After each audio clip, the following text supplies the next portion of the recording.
Hello everyone, I would like to introduce you to Marion County, West Virginia. It's in the middle of everywhere and full of history and fun, not to mention delicious food and beer. Start your day off right with a locally brewed cup of coffee and a breakfast meal from Joe and Throw, where you can learn how to throw your own cup of coffee on their pottery wheels. Not only does this town have 2 exciting and challenging 18-hole disc golf courses in Morris Park, but a short drive away is a step back in time at Prickett's Fort, where they featured costumed interpreters and demonstrations of colonial crafts. Make sure you stop by Summit Financial, which offers investment, retirement, and estate planning, life insurance, and long-term insurance. And after all that, enjoy a beer and dinner while listening to live music at the Rambling Root. We want to thank the Marion County Visitors Bureau and the Fairmont Flyers for inviting us out to cover this amazing event again this year. Now let's get the show started. Hello everyone and welcome back to Disc Golf Examiner. Today we're bringing you coverage from the 2022 Seth Burton Memorial. This is the final round coverage. In the lead currently, we have Dan Brooks Wells at 11 under, followed by Brad Schick at 10 under. We have Kevin Kiefer, the third, at 9 under. I think we went a little strong with the fire theme there for Kevin. And finally, shooting the hot round, last round, Tony Mo Reiss. And we have Brad and Tony on commentary. Guys, why don't you go ahead and take it away? Perfect. Thanks for having us, Bryan.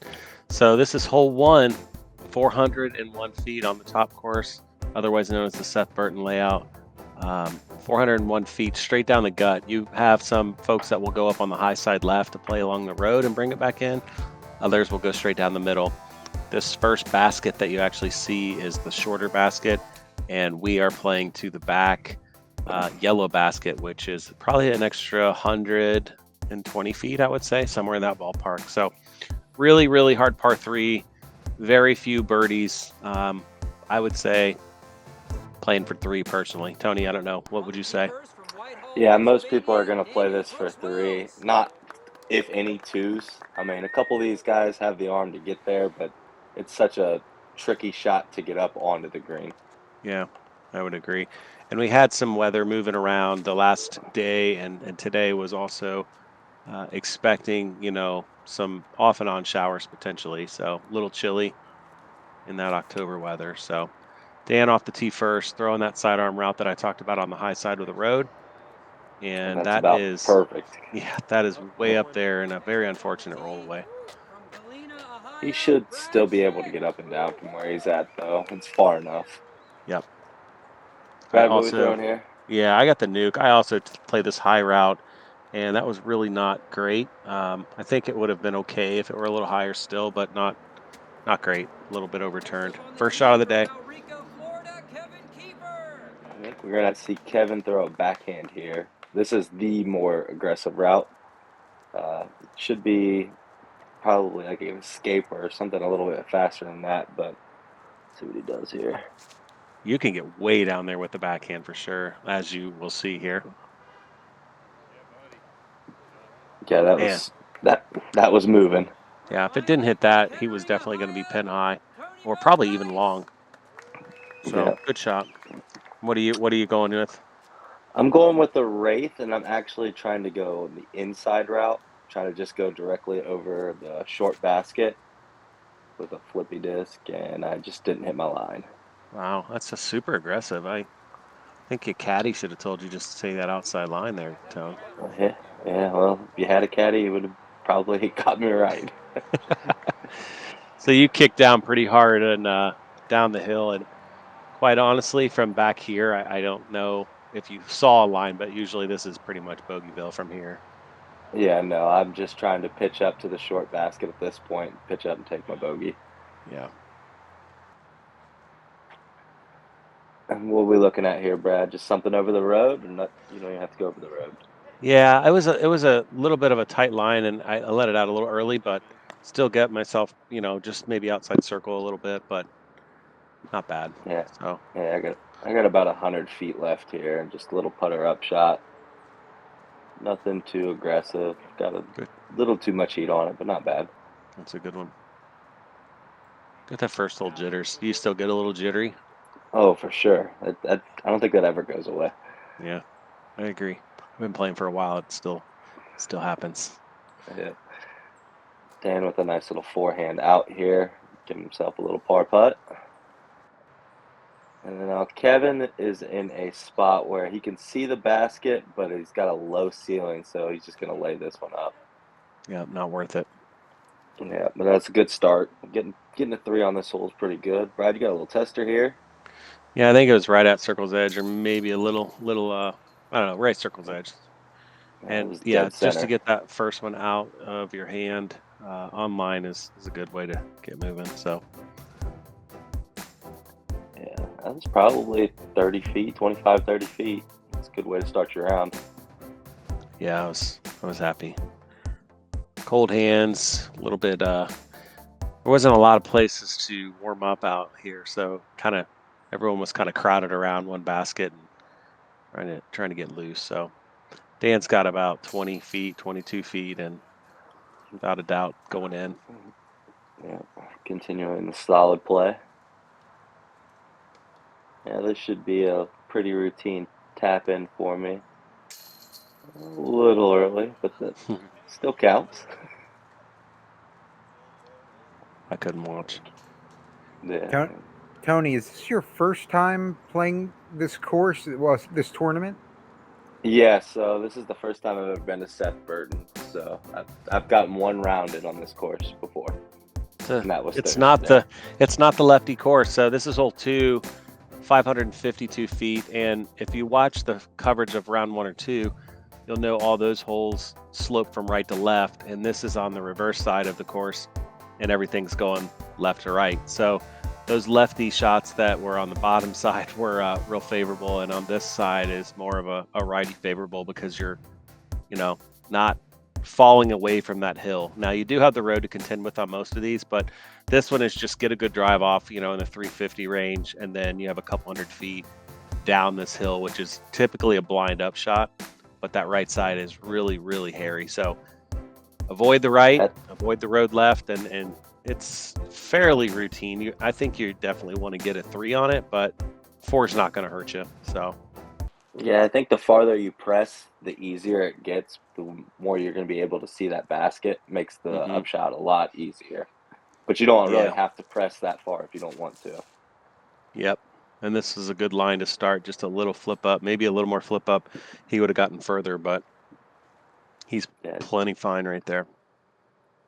That's a good angle right there to show you the slope of this hill. It's always tough on film to see it, but I'm just trying to throw a real flip up. That's an old surge, beat up surge, and just kind of playing the same line as Kevin, just trying to miss those trees. So Yeah, I think you're going to have a little better footing. I mean, with that rain that we got in the last couple days, that slide of that hill is pretty slick. Yeah, it was bad. Kevin left this a little high. He's got to get down. Yeah, it just was a little too high on him. Yep. That's going to make a tough par. He's back there. I mean, he still can get the par, but it really makes it tough. And you absolutely smashed this. I remember. Just crushed, probably 70 feet further than both of us, Kevin and I. So, or I'm sorry, Dan and I. So, yeah, go ahead. I was gonna say I was pretty happy with that one. Yeah, it's great. I just play out over the road on this to kind of go at it a little more aggressive. The straight down just scares me, so I kind of play that road and miss that pine tree on the left, similar to what Kevin's trying to do here. It's probably, I would say, maybe 150 or 100 so past that tree there that you're looking at. It's kind of the range that I'm going for, and that was a really good shot with a really unfortunate roll. Wow.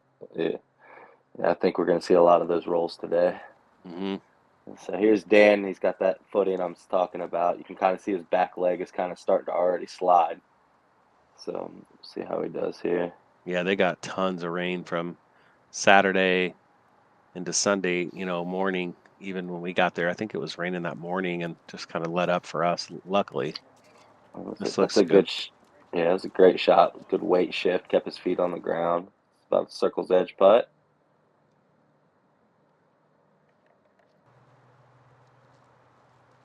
Now I see all these Crush. people. Yeah, I see all you guys going that way. So I'm like, well, that must be the play. So Wow, gave it a I nice made little it. run. Yeah, we couldn't see the basket like you could. You had a lot of options there, bud. Yeah. Well, it just seemed like the play. So we got Dan with the circle's edge putt here.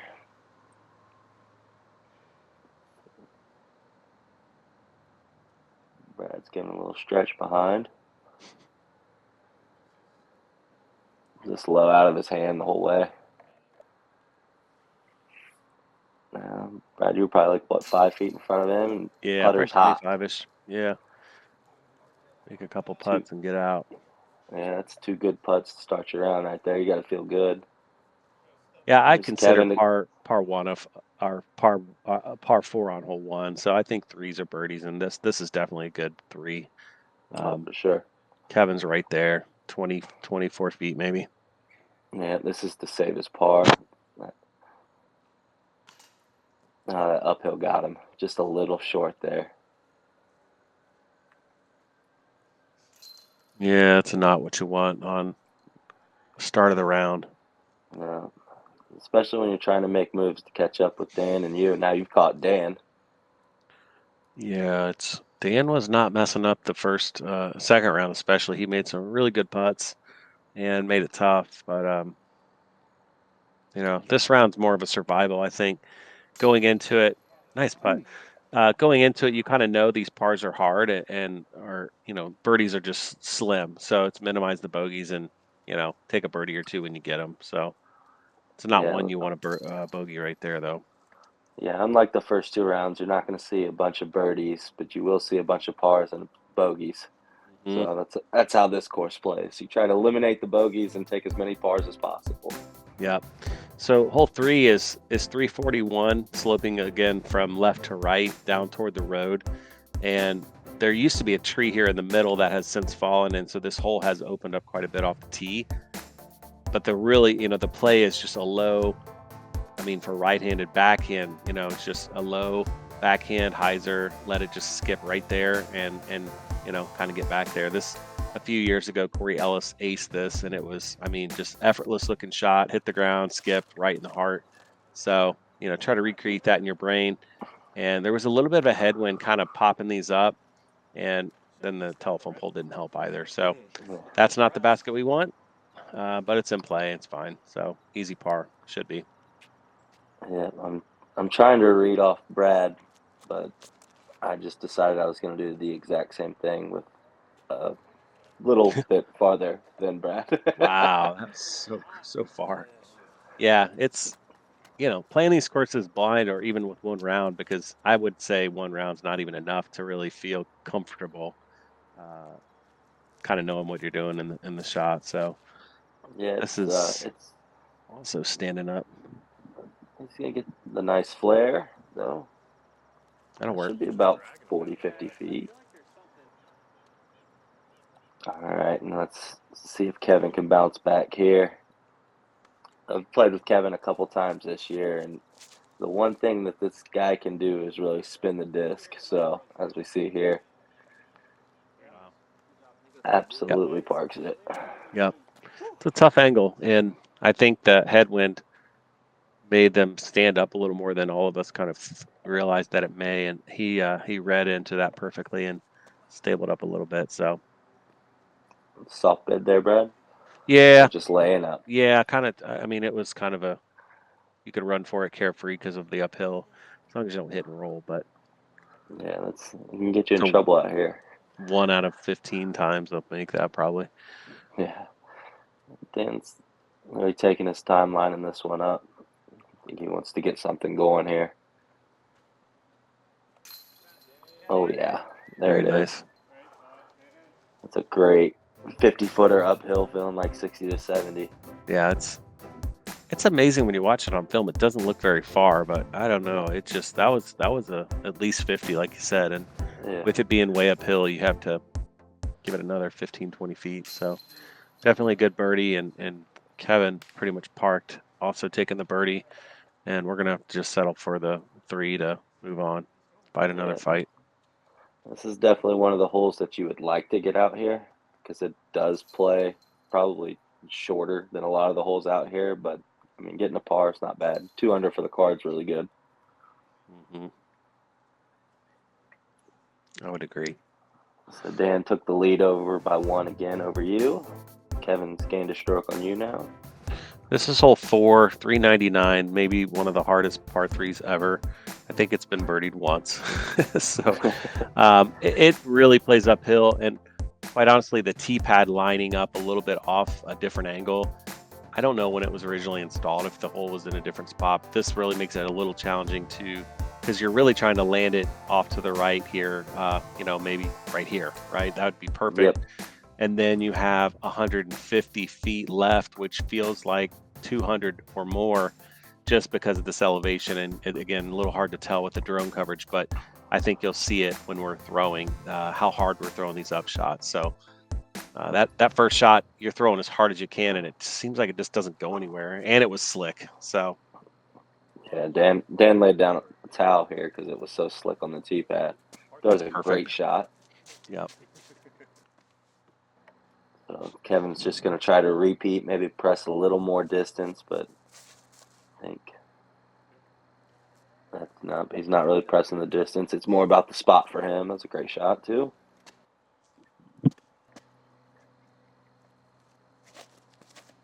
Right. So now that I've seen all 3 of the right-handed people throw where they needed to throw, I will try to do the same.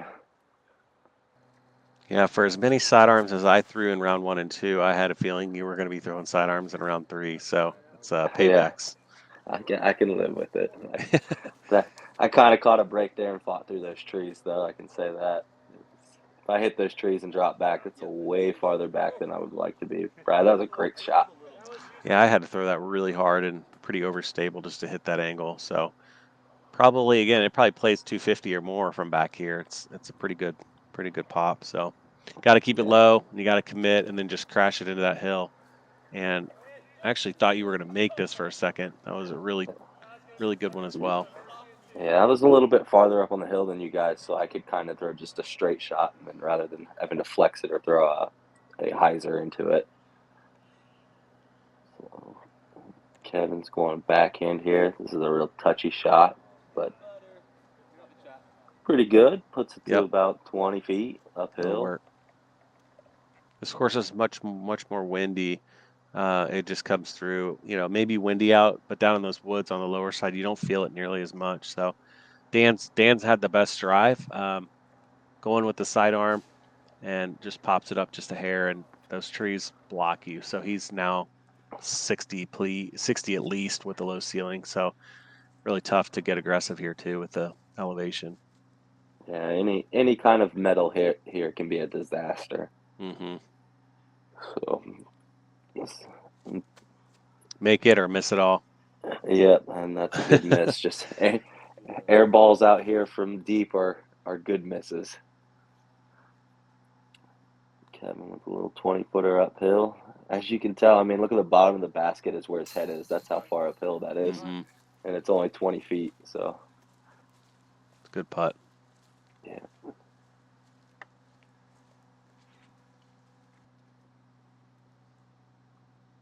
Now this looks way closer. Yeah, I was going to say, it looks like it's 4 feet away, and it was probably 15, so. Yeah. Trick camera here. Yeah, if you want to look better, just putt from below the basket. Yeah, really. Got to work on these angles, Brian. Those are very hilly hills. Hilly hills. So 3 pars and 1 bogey. It's pretty good, really. That's 3 birdies and 1 par, but Yeah. Well, we got hole 5 is 354 feet playing along this road, the right-hander is really going to just throw a pretty overstable disc out over the road and really try to, flirt these 3 trees on the right and just sneak through. If you come in early, you're definitely just playing for par because you're going to be way short. The big arms are going to go out around all that and crash right where that log is laying and have a nice birdie chance here. The lefty, my guess is they're probably going to throw sidearm. Unless they don't have it, they're going to have to flex something over. So see what we got. Yeah, I really like this hole because you can do what Kevin's doing here. How aggressive you want to be, you have to hold it out over that road. So he held it out the entire way and absolutely parked it. Yeah, that's perfect. And I can't tell you how many times I've seen people throw this line right here for somebody who doesn't have the same arm speed or distance as Kevin or even Dan or you. You hit that tree and you roll right into the road, and it just, there's not much else you can do. It's a little bit unfortunate, but I mean, really, you don't even have to hit the hill if you hit that, or the trees. If you hit that side of that hill, it can get a nasty little roll too. exactly. Yeah, that was a really good sidearm. Gives you a long look. I did not see that. That could have been scary for me. You just talked it right up. You just said it. So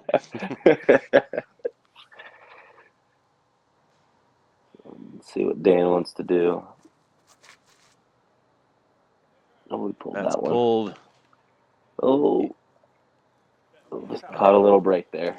Could have been really bad because that almost would have been a re-tee if that did not kick back in. So from the short spot where I'm at, it's really just lay up and get out. And that's honestly, if you don't have a huge arm, it's a lot of these holes for somebody that throws 350. You're really just trying to play them for 3 and move on to another day. So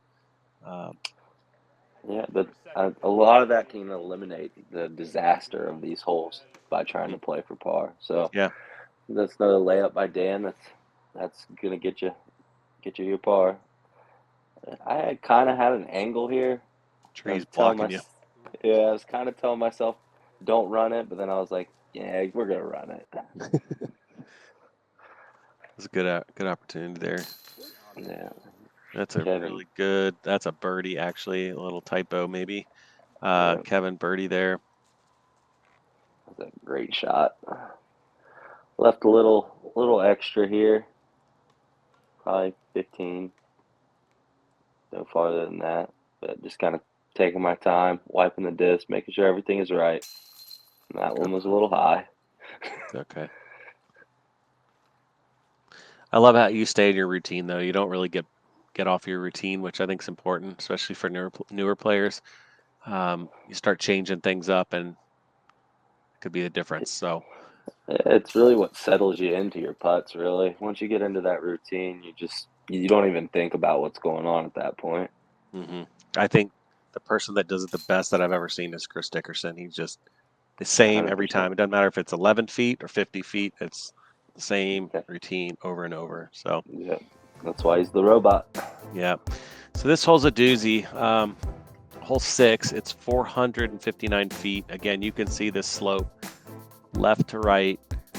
The tree here, you can go to the right of the tree. You can go to the left of the tree. If you go to the left, you've got this road to contend with, which absolutely is out of bounds, so on or over. And so, if you go out left early and don't come back, it's essentially a re-tee. There's the safer shots probably down the middle, and you'll see a lot of right-handers just play down the middle. The real aggressive shots, the backhand, the righty backhand or lefty sidearm over the road and bringing it all the way down and kind of hyzering back out, but it's pretty scary. Yeah, what you can't really tell from this angle is where he's filming from is a hill.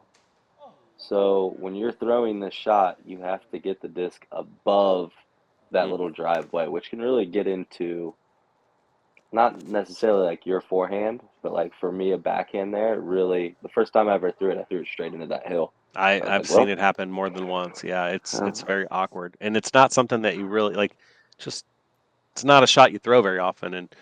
And unfortunately, Kevin hit an early tree and kicked straight into the wood, so he's going to be way short. This is absolutely smashed. Again, sidearm is on point right now, Tone. Yeah, well, I need it all day. Yeah, that's true. Dan's going aggressive out over the road for sure here. Yeah, he's trying to make moves to fend you off, and just was like too stable of a disc, or just didn't put it on the right angle. Now that's gonna leave him way back. Yeah, he never crossed back in bounds. So what would you say? Moved up 30 feet at most to Yeah, if 30 throw. feet. And now this is another super aggressive shot going out over the road with the forehand. Oh man, just underneath it. Nice little skip and roll, and there it is. All Oof. right. Again, That was that would have been basically a rethrow. Not basically, it would have been a it rethrow was. because he threw straight out. So glad that skipped back in. So Kevin found himself in the other side of the woods, which is tough. Awkward stance led him to about 45, 50 feet still in the rough. So it's going to be a tough one for them. and I feel like over the years they've cleared out the underbrush. So that may seem like a good thing, but you see the bottoms of those trees, and when you miss now, you go way in versus before you would crash in and just hit something and kind of fall on the edge 10 feet and be able to get up and down. So I like the change. I think it makes it a little more difficult. You're punished a little bit more if you do go crashing in, but a lot of work. The crew did a good job on the course. Yeah, it looked fantastic. Dan with a great upshot to the basket there. And I'm going to get a little bit of a dance here, but Was that he a knows what. misfire? Did you let it out early, or were you playing that high side? I was trying to play the high side, but not that high. Okay. So it was an early release, little nose up. Yeah, he might have more than 60. It's probably closer to 80. Yeah, this That's a is little. Kevin's par attempt. Oh no, I'm sorry. This is a birdie attempt, right? Yeah, he had. No, This is. no, this is par three. Oh This yeah, is his par three. par attempt. Okay, really hard par. Again, Yeah, this is one that probably plays 3.75 if I had to guess. So getting a three on yeah. it feels really good. Just a little cleanup here. There you go. Just holding on. That's all I'm trying to do at this point. Brad with another great par. Now, are you looking at scores yet? You looking at anything? You know where you're at? Or are you just trying to play No, your game? I really don't look. I I just think it's one more thing. I will look at the end of as we get closer to the end because I feel like then it's important. But I feel like early on, you just get yourself in a spot where it's just you're overthinking things. Like I'm trying to birdie every hole, like to some extent. So Right. or par these. So this is another really hard par three, hole 7, 464 feet, very low ceiling, sloping left to right. Can you see the theme? Road on the right's out of bounds, and the pavilion over to the left. If you could somehow get up in there, but really trying to get anywhere down short of that red basket, and then you have about 150 to 200 somewhere in there. I'd say 150 in. Really hard par three to just see a two. I mean, it's rare. I think I've seen in the years I've played here just a handful of times ever. Maybe not even a handful. It's just the low ceiling doesn't allow you to really flex one over, so it's just straight power. You might have a Coriolis or some, Chris Dickerson when they were attending this event. Right. Yeah, I was kind of surprised, honestly, because uh, the righties like to go down the middle, which, like you said, it's that low ceiling, and it brings in those other trees. That's the righties don't pick the hyzer with something Hmm. a little more stable because it's a little more open. That's why I threw the forehand out that gap. Yep, But I agree. I think the one thing that I've seen is on the hyzer coming in on that angle, it's more likely to roll because you're hitting on the low side with that hyzer angle in. But it could roll from any shot, honestly, with the slope like this. So right, Kevin, not bad, just a little short off that limb, and Dan throwing again low right into that pine tree, but got through a good got majority of it, so that was good. Dan up first. This upshot is a little tricky because it kind of goes into a pinch right here. Dan does a great job with it playing that high side and it just kind of filtered to it. Perfect. That was so hard. Because again, the slope, left to right, if you start to hyzer out a little early with a sidearm or overturn a backhand, it just funnels down to that road so fast. Yeah, and you spoke it Similar into to this. existence. Yeah, just like Just that, it just keeps going. yeah, just a little too much heat on it. So going with the buzz here, it looks like. Just Yeah, and playing I'd into play that high high side and let it funnel down. Yep. I'm basically trying to do the same thing. Just something flippy, just throw it right into that hill and watch it filter. Nice touch. Thanks. So Kevin's got a little work left to do. It's probably like 45-ish or 40-ish, somewhere in there. Yeah, he's just been low on all his uphill putts. It's hard to get a read from that Florida boy. They don't have much hills over there, so he's used to that. I can't say much though. He's been on tour, so he knows better. He's played on the hills. Yeah, he understands it. So we have 3 pars, and Kevin's gonna tap in his bogey. I almost feel like that red basket might have a better scoring spread, or push that hole back even a little further with the road to make it just a little touchier. Hole 8, another pretty tough par 3. It's definitely more gettable. It's 342, but it plays uphill. There's a right gap for folks that want to throw hyzer. There's a left gap that, there's a lot of different options on this. You'll see rollers sometimes. So I like this hole just because there's so many different opportunities to attack it a different way. So, in a 342 uphill, it probably plays maybe 375, 380. I've been going with the sidearm left gap and just trying to bust on it and, get it up there. So pretty happy with that one. That's a great shot. Yeah, this is one of the few rare you get to decide what you're going to throw holes, because I get to throw a backhand here. Do you remember how? Well, I think I did, but I forgot there was trees. That was a good looking shot, just that last tree. Yeah. Dan's going to throw a forehand here. I think the goal is to push it left and just kind of have it fade back towards the basket. So I think that's the best route. And looks like he just kind of overcooked it a little bit, had some steam on it. But he'll probably have like 80, 90 feet to the basket, nothing crazy. And Kevin's going to show you that power hyzer. That's a lot of muscle right there. It looked like he barely threw it, but that's playing all of 375, 380, and he just pretty effortless. A little touchy up shot. Oh. Shot. Way to cover it up. Yeah, I thought it was going in. He was at the right angle. Such a touchy little up shot.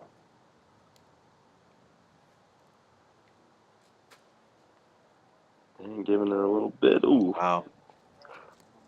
It's close when the leg comes up. And what you got, about circle's edge putt? 40 feet? Yeah, I think it's like 40, 35, 40, and it's just one of the worst putts of the day. That's not Brad Schick. Not the Brad Schick that's been playing today, I can tell you that. Yeah. Little off, little right. This is how you do it right here.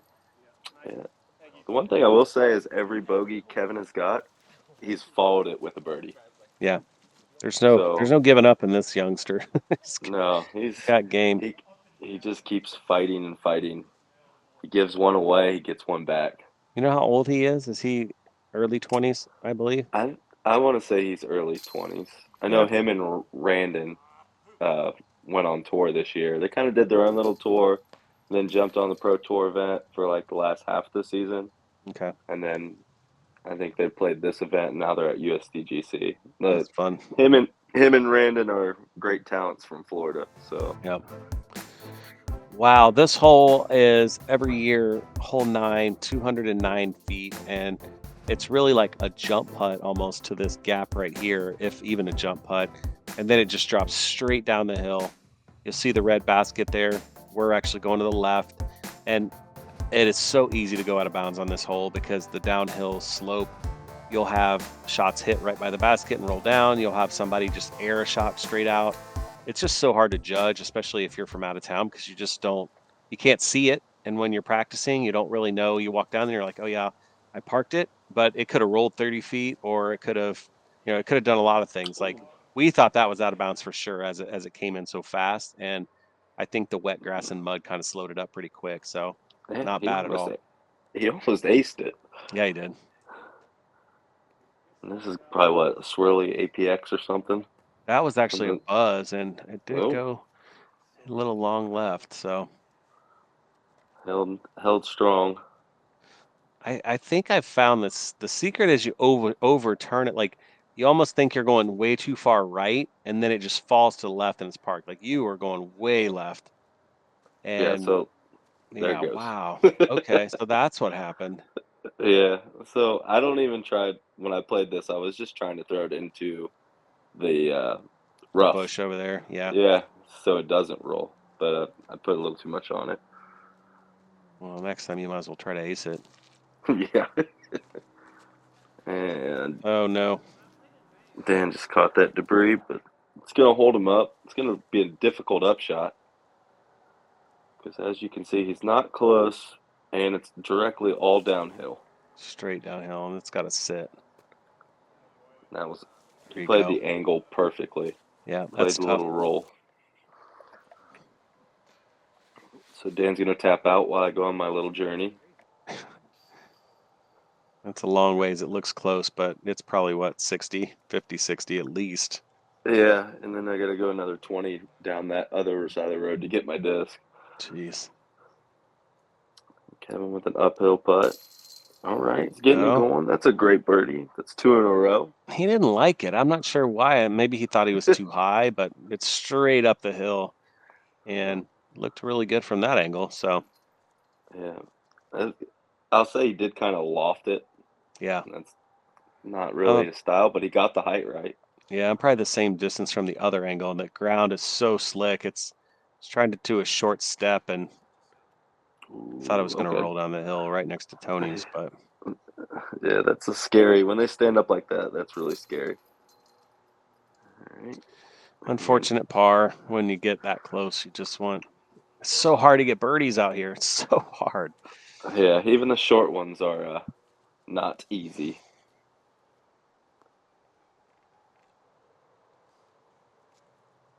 All right. Staring down the road. All right. Good putt. Good save. Fortunate drop of another stroke. So yeah, we're coming in the front nine here with 11, 10, 9, 8, I believe, something like that. So Bryan, I'll let you wrap it up. Yeah, I think that was a fantastic front nine there, and we're going to see what happens on the back nine because the rain is starting to come in at this point during the round. And I do want to say a very special thank you to all of the sponsors who made our coverage possible. Join us for the back nine at the 2022 Seth Burton Memorial here at the Seth Burton Memorial Disc Golf Complex in Fairmont, West Virginia. And until then, keep banging those chains.